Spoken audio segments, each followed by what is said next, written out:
Dalam nama Bapa dan Putra dan Roh Kudus, amin. Bu Bapak, saudara terkasih, kaum muda adik-adik, salam berkat penuh semangat, berkah dalam. Kembali kita berjumpa dalam renungan harian hari ini Jumat 6 Oktober 2023. Kita akan mengambil dari Injil Lukas bab 10 ayat 13 sampai 16. Sekali peristiwa Yesus bersabda, "Celakalah engkau, Korasim, celakalah engkau, Betsaida. Sebab seandainya di Tirus dan Sidon terjadi mujizat-mujizat yang telah terjadi di tengah-tengahmu, sudah lama mereka bertobat dan berkabung. Maka pada waktu penghakiman, tanggungan Tirus dan Sidon akan lebih ringan daripada tanggunganmu. Dan engkau, Kapernaum, apakah engkau akan dinaikkan sampai ke langit? Tidak. Engkau akan diturunkan sampai ke dunia orang mati. Barang siapa mendengarkan kalian, ia mendengarkan daku.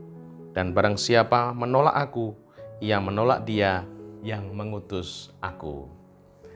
Demikianlah Injil Tuhan, terpujilah Kristus.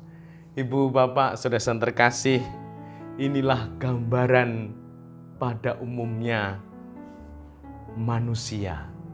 Kebanyakan orang, semoga kita mau menyadari di mana di sini Tuhan mengatakan celakalah Korasim, celakalah Betsaida.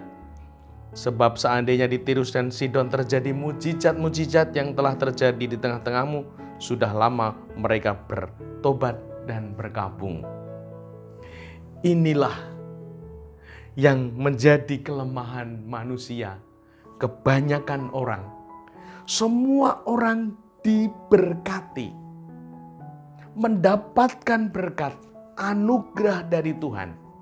Namun masih banyak, bahkan pada umumnya, merasa tidak diberkati.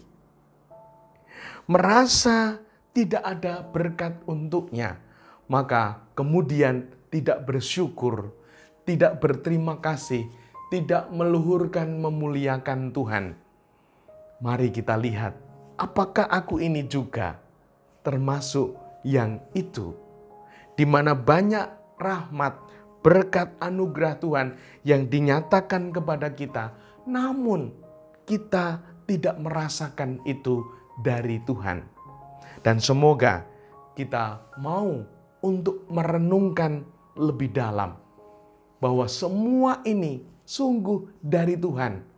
Dan Tuhan mengingatkan, kalau kita menyadari itu semua, maka akan terjadi semangat perubahan, semangat pertobatan dalam diri kita, di mana kita ini siapa? Kita ini bukan siapa-siapa, bahkan sering keliru, salah dan berdosa. Namun Tuhan melimpahkan rahmat-Nya yang begitu besar. Dan ini sering terjadi, maka kita sulit menyadari ini semua karena merasakan berkah kurang, selalu kurang, sehingga tidak mengucapkan syukur, sehingga tidak ada semangat tobat di dalam diri kita. Dan yang kedua, ketika kita menjadi pribadi yang kurang bersyukur, tidak berterima kasih, maka sungguh kita akan mengalami kemandekan. Kita tidak mampu bertumbuh seperti apa yang dikehendaki Tuhan. Banyak berkat, namun kita merasa kurang.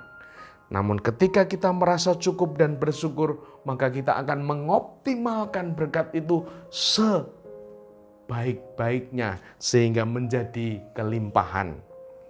Dan yang ketiga, ketika kita tidak bisa bersyukur dan berterima kasih, hidup kita berhenti. Hidup kita mandek karena tidak melihat karya Tuhan di dalam hidup kita. Padahal karya Tuhan sungguh luar biasa.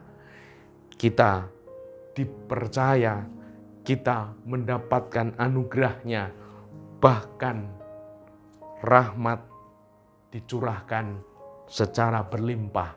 Namun ketika itu semua tidak disadari, tidak disyukuri, maka sungguh hidup kita berhenti. Dan semoga kita mau untuk kembali kepada kesadaran bahwa Allah sungguh melimpahkan rahmat-Nya, sehingga kita ingin hidup secara optimal, mengupayakannya, memperjuangkannya untuk selalu membaharui diri, punya sikap tobat, sikap perubahan, sehingga kita akan bertumbuh makin menjadi rahmat nyata untuk keluarga dan sesama yang dipercayakan kepada kita. Dimuliakanlah Tuhan kini dan sepanjang masa. Salam berkat, penuh semangat, berkah dalam nama Bapa, Putra, dan Roh Kudus. Amin.